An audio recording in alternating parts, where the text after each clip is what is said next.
మిత్రులందరికీ ముందుగా నమస్కారం. నా పేరు వంగరి సాయి కుమార్, బోడుప్పల్ జనసేన పార్టీ మేడ్చల్ నియోజకవర్గం. ఈరోజు మనం చూసుకున్నట్టయితే కల్వకుంట్ల కవిత గారు ఏ పార్టీ పెట్టాలో అర్థం కాక మళ్ళీ టీఆర్ఎస్ పార్టీ పెట్టి ఈరోజు ప్రజలందరూ కూడా ఈరోజు గమనిస్తున్నారు. గత టీఆర్ఎస్ పార్టీలో 10 సంవత్సరాలు దోచుకున్నటువంటి కుటుంబం ఇది అని చెప్పి కూడా ప్రజలందరికీ అర్థమవుతుంది. చలో, నేను జనసేన పార్టీ నుండి మీకు ఒక సవాల్ విసురదలుచుకుంటున్నాను. పవన్ కళ్యాణ్ గారు తెలంగాణ గడ్డ మీద తెలంగాణ నిర్మాణం కోసం తెలంగాణ గడ్డ మీద పుట్టిన బిడ్డగా తెలంగాణ ఉద్యమంలో మేము పాల్గొన్నాం.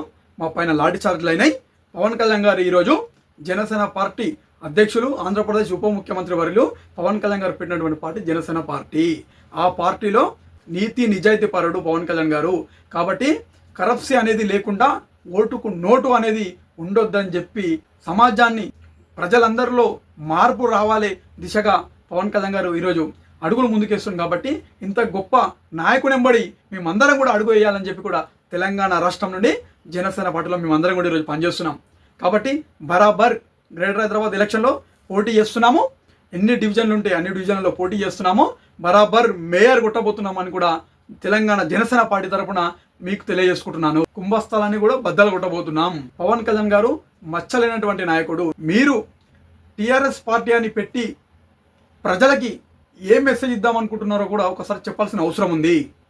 టీఆర్ఎస్ పార్టీ అని పెట్టి రౌండ్ టేబుల్ సమావేశం అని పెట్టి ఏ పార్టీకి సంబంధించిన వ్యక్తి అయినా కానీ ఒక ముఖ్యమంత్రిని పట్టుకొని ఏజెంట్ అంటున్నావు అంటే నీ సంస్కారం ఇదేనా కాదా అని కూడా యావత్ ప్రజలందరూ కూడా గమనిస్తున్నారు. మీరు ఈరోజు పార్టీ పెట్టింది మూతి పగలగొట్టడానిక, విగ్రహాలని తరలించడానిక, ముఖ్యమంత్రిని పట్టుకొని ఏజెంట్ అనడానిక, తెలంగాణ సమాజానికి కూడా చెప్పాల్సిన అవసరం ఉంది. గత 10 సంవత్సరాలు మీరు చేసినటువంటి పరిపాలన ప్రజలందరూ గమనించారు. కాబట్టి ఈరోజు కొట్టుడు కొడితే అందరు కలిసి మూలకు పడ్డారు. మళ్ళీ ఎలక్షన్లో కూడా ప్రజలు కొట్టడానికి సిద్ధంగా ఉన్నారు. కొట్టి చూపిస్తారని చెప్పి కూడా జనసేన పార్టీ తరఫున నీకు తెలియజేస్తున్నాను. రాజధాని నిర్మించుకోవద్దా అనేది వాళ్ళకి తెలుసు. వాళ్ళ పని వాళ్ళు చేసుకుంటారు. నువ్వు పార్టీ ఎందుకు పెట్టినావు, నీ పార్టీ సిద్ధాంతాలు ఏంది, ప్రజలకి ఏం చేయాలనుకుంటున్నావో ఒక్కసారి చెప్తే బాగుంటుంది. దీనిపైన దృష్టి పెట్టు. అంతేగాని ప్రొఫెసర్ నాగేశ్వరరావు గారు, పాషం యాదగిరి గారు ఒక మాట అన్నదానికి ఇంత చేయాల్సిన అవసరం ఏముంది, ఆంధ్ర పోలీసు వాళ్ళకి ఈడేం పని అంటే, ఆంధ్ర పోలీసు వాళ్ళు అయితేంది, తెలంగాణ పోలీసు వాళ్ళు అయితేంది, పోలీసే. ఇక్కడ గుర్తుపెట్టుకోవాల్సింది ఏంటంటే, తెలంగాణలో దొంగతనం చేసి పరారైన ఆంధ్ర కానీ, ఒరిస్సా కానీ, జార్ఖండ్ కానీ, గుజరాత్ కానీ, తమిళనాడు కానీ, ఇంకా ఏడికన్నా కానీ పోలీసు వాళ్ళకి ఎక్కడనైనా పోయి పట్టుకొచ్చే రైట్స్ ఉంటాయి.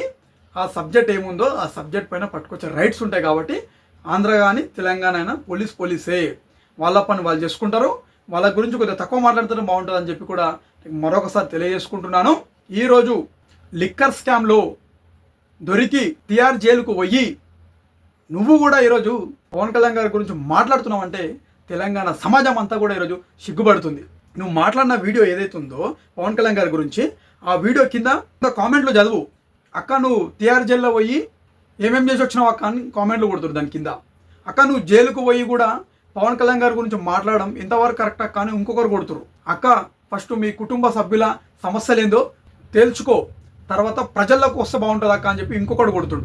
నేను చెప్తున్న మాట కాదు అది. కింద నీ వీడియో కింద కొట్టిన కామెంట్లు చదివి వినిపిస్తున్నాను. కాబట్టి తెలంగాణ సమాజం అంతా కూడా నువ్వు మాట్లాడుతున్న భాష, యాస అన్నీ కూడా అబ్జర్వ్ చేస్తున్నారు. ప్రజలందరికీ కూడా ఏ పార్టీకి అవకాశం ఇవ్వాలో, ఏ వ్యక్తులకి అవకాశం ఇవ్వాలో ప్రజలందరికీ తెలుసు. కాబట్టి ప్రజలే నిర్ణయిస్తారు. పవన్ కళ్యాణ్ గారి మీద మాట్లాడిన మాటలు వెనుకకి తీసుకోవాలని చెప్పి కూడా జనసేన పార్టీ తరఫున నీకు తెలియజేస్తున్నాను. జై హింద్.